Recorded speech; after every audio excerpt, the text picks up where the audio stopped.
Republic day 26 जनवरी को ही क्यों मनाया जाता है? 26 जनवरी कोई रैंडम डेट नहीं था जो कॉन्स्टिट्यूएंट असेंबली द्वारा संविधान लागू करने के लिए चुना गया। इसके पीछे एक वैलिड रीजन था।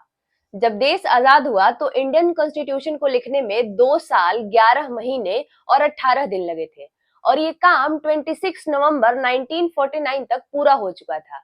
लेकिन इसको लागू किया गया 2 महीने बाद 26 जनवरी 1950 को, क्योंकि इसके पीछे का रीजन था वो डेट, यानी 26 जनवरी।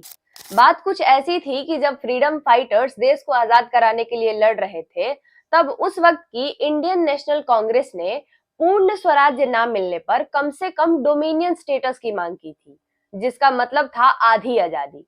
अर्थात भारत अपने आंतरिक मामलों को देख सकता है, लेकिन head of the states Britishers ही होंगे।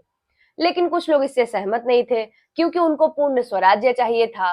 तब दिसंबर 1929 के लाहौर अधिवेशन में सब लोग इसी बात पर सहमत हुए कि हमें पूर्ण स्वराज्य ही चाहिए, और ये निर्णय हुआ कि एक महीने बाद, यानी जनवरी 1930 के लास्ट संडे को पूरा देश पूर्ण स्वराज्य दिवस मनाएगा।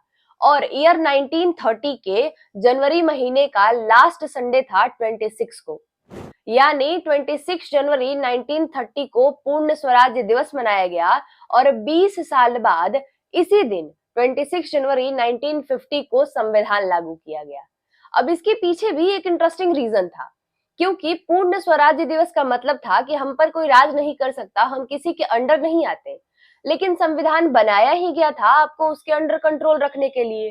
तब कॉन्स्टिट्यूएंट असेंबली ने पूर्ण स्वराज्य दिवस के दिन ही संविधान लागू कर दिया। इसका मतलब कि आप पर कोई राज नहीं करेगा, लेकिन आपको संविधान के रूल्स एंड रेगुलेशंस मानने ही पड़ेंगे। तो अब आपको पता चला